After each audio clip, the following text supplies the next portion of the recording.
had a general meeting with Shay, who was a huge fan of the Wick franchise, and he wrote Ballerina on spec, and it was a very different story than it is now. It was about still the core idea of a female assassin, and we bought the script, Lionsgate bought the script, and then we kind of worked backwards on how we were gonna make it more Wick. Ballerina was always, you know, the big idea of this town of assassins. We loved that sort of world building aspect of it, and what could that look like?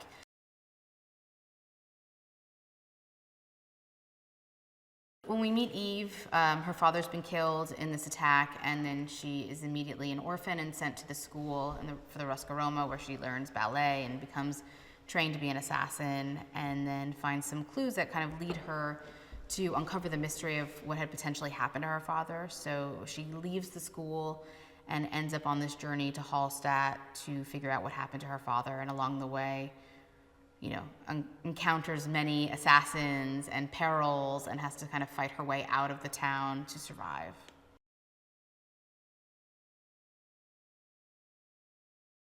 Eastern Europe was somewhere we hadn't really explored in the Wick franchise, so that was a really exciting setting for us. And then working backwards, snow, what kind of action could we do in the snow? What kind of vehicles would there be? What kind of bad guys? So it sort of dovetailed from there.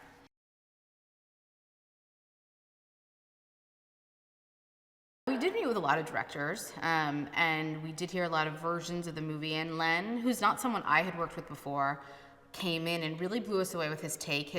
First of all, he had become, he knows more about John Wick than I do at this stage. I think he's become such a deep arbiter of the laws of John Wick. He's really immersed himself. So that was like first and foremost. He came in with the great balance of how we could push the action further and bring in interesting set pieces. And he also is, you know, he's really smart and really good with story. And so he had a lot of ideas on how we could build Ana's character, the ballerina character, and really give her her own journey.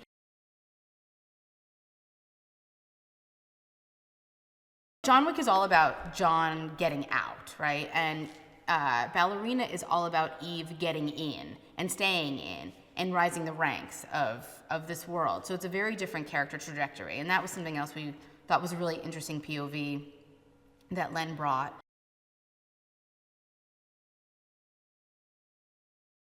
'8711 sets a tone for kind of the amount of training that an actor and the team undergoes. It's very specific, the way that they choreograph.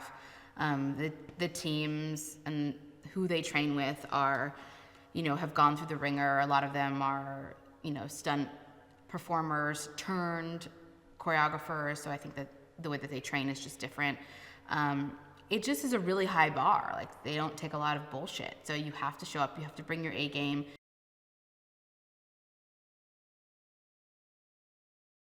We had always wanted Norman. We're huge Norman Reedus fans. He's friends with Keanu. Len's friends with him as well. Basil and I are just fans. And so he just felt like someone who was sort of, you know, orbits in the John Wick universe. And so we kind of really just only had eyes for him and kind of bent over backwards and changed our schedule about 50 times so it would work with his prior commitments. So it's been really great to have him here. It's funny, we went to Comic-Con with John Wick 4 and The Walking Dead was right in front of us on a panel. So Norman came into, we were all in the green room together, and I was just watching him. I had never met him before, but I was like, he belongs in this world. So it's a huge coup that we have him.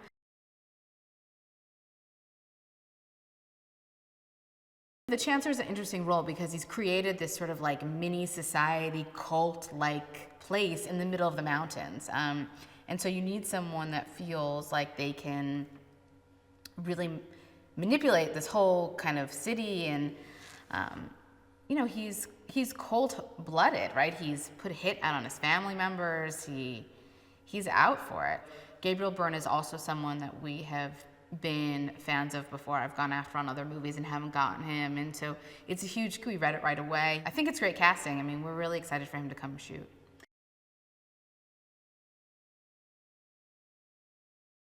Before we came to Prague and scouted, we we're not going to shoot Prague for Prague. We were going to just make it this, sun and set town. And then we got here, saw how beautiful the city was, and really embraced a lot of its Gothic architecture and real places. And so we didn't have to create this fantasy world. We really pushed to go to Hallstatt for a couple days to kind of get that very specific Alpine look.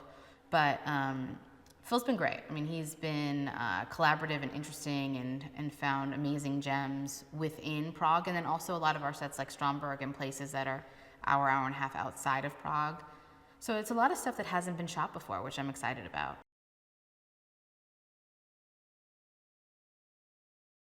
In doing Ballerina, there was no version of her not being a part of it. We had to figure out the timeline and how she would sort of, what their relationship would be, because it's like this, she's a mother figure to Ana, but also, they have their own intense relationship. So we always knew that Anjelica would be in this movie, and we just had to figure out exactly how those scenes would exist and how they would play out.